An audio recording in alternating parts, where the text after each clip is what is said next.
High school can be a rough time in a kid's life. Friends are made, cliques are formed, and exclusionary games can be played by the meaner members of a group. In the scramble to unite the German lands in the mid-19th century, Austria got forced out of any resulting German state after a war with Prussia in 1866. Just like a spurned group member in high school, it was forced to form its own. Austria had been a member state of the Holy Roman Empire for centuries. By the beginning of the early modern period, the Austrian ruling family, the Habsburgs, traditionally controlled the imperial throne. After the 30 Years' War ended in 1648, the emperorship lost most of its traditional power over the affairs of other German states, and, in turn, the Austrian Habsburgs began to focus on exerting control over the territory it directly controlled in south-central Europe. By the beginning of the 18th century, Austria controlled much of its surrounding territory, including Silesia, Bohemia, and parts of Hungary. In the 18th century, as the influence of the Holy Roman Empire continued to wane, Austria's power in Central Europe rose in tandem with the power of a northern German state, Prussia. In fact, the two burgeoning German countries fought two wars in the middle of the 18th century, the War of the Austrian Succession and the Seven Years' War, in which Austria lost Silesia to Prussia. The two states were both defeated and conquered by Napoleon in the early 19th century, and after Napoleon's defeat were the two principal powers of the German Confederation that was formed in 1815. Austria and Prussia vied for control of the loosely affiliated confederation. In 1866, Prussia refused Austrian troops entry to cross Prussian territory, and Prussia subsequently declared war on Austria.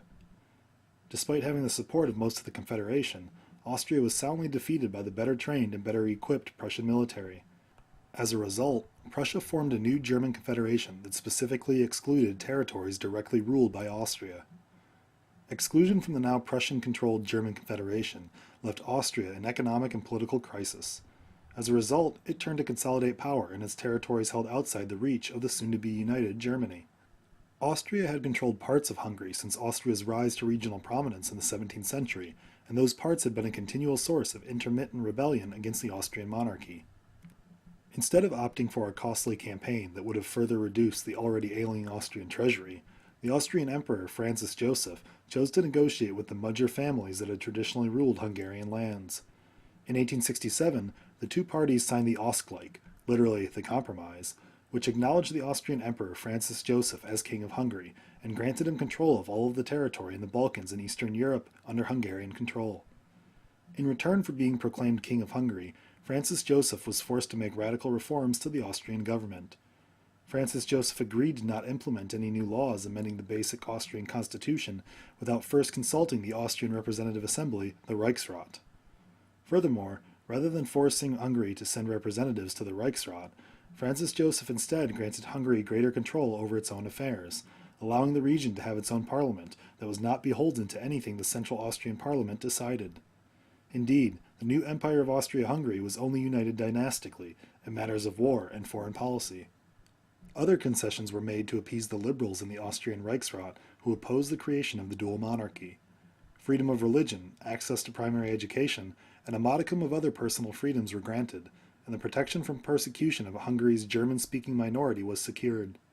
Perhaps the most important effect that the creation of the dual monarchy of Austria-Hungary had was the quelling of unrest in Austria's Hungarian possessions for at least a few decades.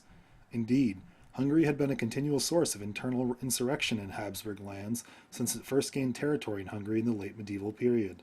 Furthermore, the creation of the monarchy brought even more territory under control of the Austrian crown, thereby giving the new empire greater military might and increased international influence. Austria-Hungary was created due to several developments of the mid-19th century.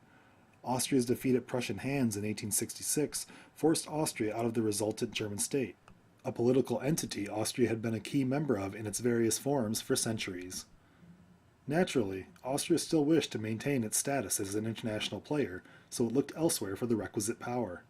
Additionally, the Hungarians gained autonomy in internal affairs, something for which they had been intermittently fighting the Austrians since Austria first acquired portions of Hungarian territory.